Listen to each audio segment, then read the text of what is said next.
నమస్కారం ACT9 న్యూస్కు స్వాగతం.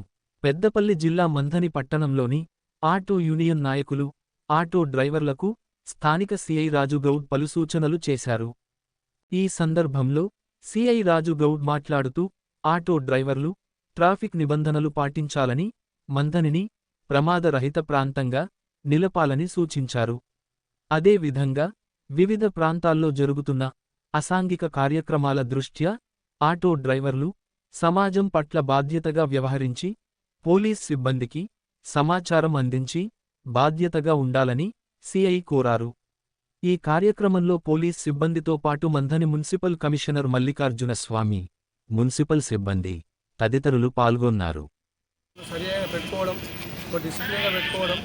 లైన్ ఏ విధంగా వస్తే ఆ విధంగా ముందుకు వాళ్ళు 1 by 1 పోవడం, తర్వాత యూనిఫామ్స్ కూడా ధరించడం.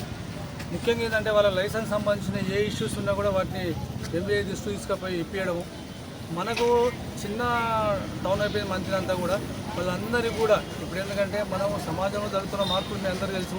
మైనర్ పిల్లలు ఎక్కడ పడితే అక్కడ తిరగడం, ఆటోలలో ఎక్కడ పడితే ప్రయాణించడం, తర్వాత మళ్ళీ ఏదైనా మా కాంప్లైంట్స్ వచ్చినప్పుడు పలానా ఆటో డ్రైవరు పలానా తీసుకుపోయింది సార్ అన్నప్పుడు వీళ్ళని ఇబ్బంది పెట్టడం కాకుండా మేము ఏం చెప్తున్నామంటే ఏదైనా విషయం ఉంటే కంపల్సరీ పోలీస్ దృష్టికి తీసుకురండి. మన దగ్గర ఉన్న మంత్రిలో ఉన్న అన్ని ఆటో అడ్డా యూనియన్స్ కానీ వాళ్ళకి కానీ నేను డైరెక్ట్గా నేను మంత్రి సీఏ గారు తెలియపరిచేది ఏంటంటే ఏ విషయం ఉన్నా కూడా మీ ద్వారా సమాచారం అందిస్తే మేము 100% సాయం చేస్తాం, హెల్ప్ చేస్తాం. 100 డైల్ చేస్తే ఎప్పటికి పోలీస్ అనేది అందుబాటులో ఉంటుంది. ప్రయాణికులకు కానీ మీకు కానీ ఈ పట్టణ అందరికి కూడా ఒకటి విషయం తెలియపరిచేది ఏంటంటే పోలీసు ఎప్పుడు 24 గంటలు అందుబాటులో ఉంటుంది. మీకు ఏ సాయం అడిగినా మేము చేస్తాము.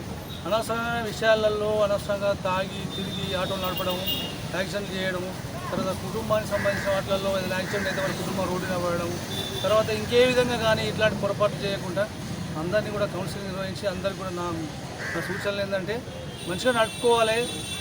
వాళ్ళు ఆటో మీద ఆధారపడినప్పుడు దాన్ని ఒక జీవనాధారం ఉన్నప్పుడు దాని మీద మనం బతికినప్పుడు దాన్ని మంచిగా చూసుకోవడము. రెండవది అంటే డిసిప్లిన్గా ఉండడం. రోడ్ల మీద ఎక్కడ పడితే అక్కడ పెట్టి ఆ పార్కింగ్లో కూడా ఇబ్బంది పడడం వల్ల మేము కూడా సెంటర్లలో ఇబ్బంది చేయాల్సి వస్తుంది. మళ్ళీ ఫైన్లు ఇంపోజ్ చేయడం. ఆ ఫైన్ ఇంపోజ్ అయిందంటే వానికి రోజుకు ఒక 500 కూడా మిగిలాయి. దాని మీద 400, 500 కొడితే వాళ్ళకి ఇబ్బంది అవుతుంది. ఇట్లా 4-5 సార్లు ఉన్న ఆటో డ్రైవర్లందరికీ కూడా కౌన్సిలింగ్ నిర్వహించి మేము కూడా ఇప్పుడు ఆల్రెడీ మున్సిపల్ కమిషనర్ వచ్చారు. ఆయనతో పాటుగా టౌన్ అంతా కూడా ఎక్కడైతే ఇబ్బంది ఉందో అక్కడంతా కూడా లైనింగ్ ఏర్పాటు చేస్తాం.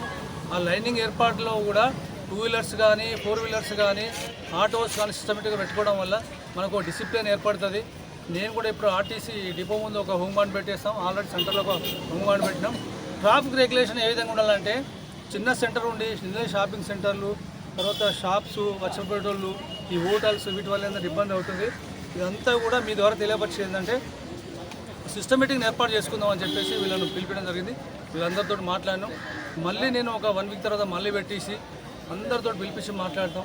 ఒక పద్ధతి ప్రకారం ఇదంతా చేయాలనే ఉద్దేశంతో చేస్తున్నాం. అనవసరంగా వాళ్ళకి ఇబ్బంది మనకి ఇబ్బంది లేకుండా వీళ్ళందరికీ మీ ద్వారా మరి కమిషనర్ గారు తెలియపరిచేది ఏంటంటే సిస్టమేటిక్ నేర్చుకోండి. అందరికీ పోలీసుకి కానీ మున్సిపాలిటీకి సంబంధించిన వాళ్ళకి కానీ వీళ్ళందరికీ సహకరించేసి మనం నేరరహితంగా ఇక్కడ ఎలాంటి నేరాలు కానీ వేరే సంబంధించిన ప్రమాదాలను జరగకుండా కూడా అందరినీ సహకరించి కోరుకుంటూ థ్యాంక్ యూ 1 and all.